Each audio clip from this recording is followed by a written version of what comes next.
स्वामी समर्थ. जय जय स्वामी समर्थ. नमस्कार आणि सगळ्यांना स्वागत आहे तुमचं माझ्या चॅनलमध्ये.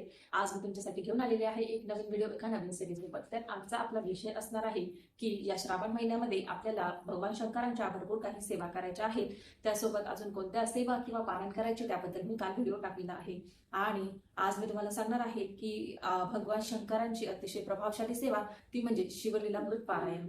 तर शिवलीलामृत या ग्रंथाचं पारायण कसं करावं, काय करावं, नियम अटी कोणत्या त्याबद्दल मी आज तुम्हाला सांगणार आहे. त्याच्यानंतर जर तुमच्याकडून ते पारायण करणं शक्य झालं नसेल तर काय करावे त्याबद्दल सुद्धा मी तुम्हाला सांगणार आहे.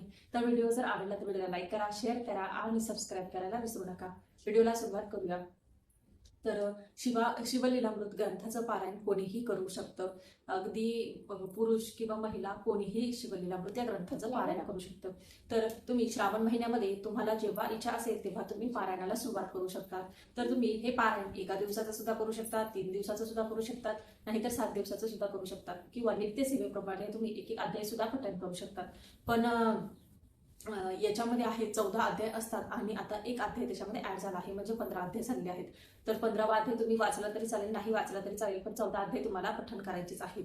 तर 14 जे अध्याय आहेत ते तुम्ही तुमच्या पद्धतीने तुम्हाला जेवढ्या दिवसाचं पारायण करायचं तेवढ्या दिवस तुम्ही पारायण करू शकतात.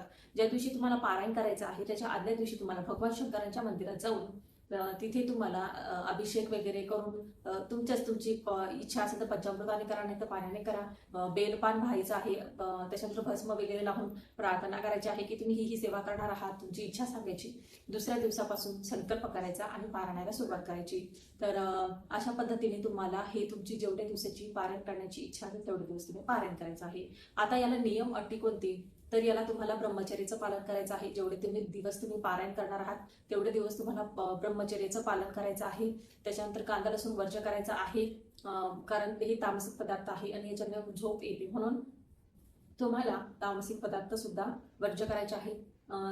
गादीवर झोपणं टाळा, चटई वगैरे किंवा दुसरं काही टाकून तुम्ही झोपू शकता, पण गादीवर झोपायचं नाही. त्याच्यानंतर मांसाहार तर साहजिक आहे की वर्ज्य असणार आहे.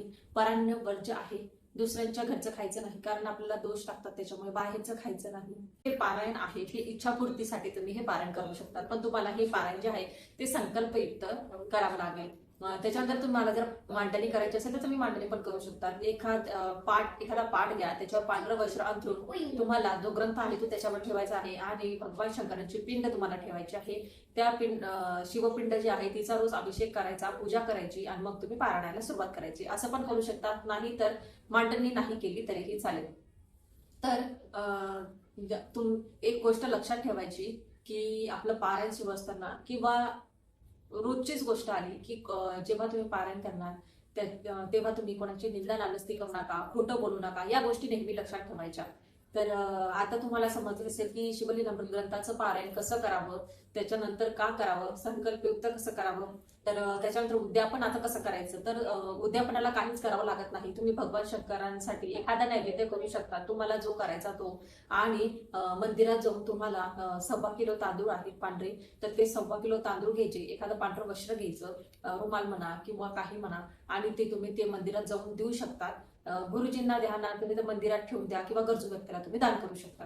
तर अशा पद्धतीने तुम्हाला साधं सोपं उद्यापन करायचं आहे आणि तुम्हाला अशी सेवा करायची आहे. आता ही गोष्ट झाली. पण जर ज्यांना शिवलीलामृत ग्रंथाचं पारायण करायचं आहे पण वेळ नाहीये किंवा काही अडचणी निमित्त नाही करू शकत आहे, तर काय करायचं. तर तुम्ही शिवलीलामृत या ग्रंथाचा 11वा जो अध्याय आहे त्याचे तुम्ही पठण करू शकता. तर तो अध्याय जर तुम्ही पठण केला तर तुम्हाला संपूर्ण शिवलीलामृत ग्रंथाचं पाठ केल्याचं फळ तुम्हाला मिळत असतं. तर आता तुम्ही म्हणणार की जर एक अध्याय वाचल्यामुळे जर आम्हाला सगळ्या ग्रंथांचा पाठ केल्याचं फळ मिळणार आहे, तर आम्ही सगळा ग्रंथ पठण तरी कशाला करायचा. पण तसं नसतं, कारण प्रत्येक ग्रंथाची फलश्रुती जी आहे ती वेगवेगळी आहे. म्हणून आता विचार करा, जर तुम्ही शिवलीलामृत या ग्रंथाचं 11वा जर अध्यायाचं पठण केलं तर तुम्हाला संपूर्ण शिवलीलामृत या ग्रंथाचं पाठ केल्याचं फळ मिळणार आहे. जर तुम्ही पूर्ण 14 अध्याय जर वाचले तर तुम्हाला त्याचं फळ किती मिळेल हा विचार करायचा. आणि त्याच्यामुळे तुम्ही शिवलीलामृत या ग्रंथाचं नक्कीच तुम्ही पारायण करायला विसरू नका. आणि जर शक्य नसेल तर निदान सोमवारी तरी तुम्ही शिवलीलामृत या ग्रंथाचा 11वा अध्याय पठण करायला विसरू नका. तर व्हिडिओ जर आवडला असेल तर व्हिडिओ लाईक करा, शेअर करा आणि सबस्क्राईब करायला विसरू नका. श्री स्वामी समर्थ, जय जय स्वामी समर्थ.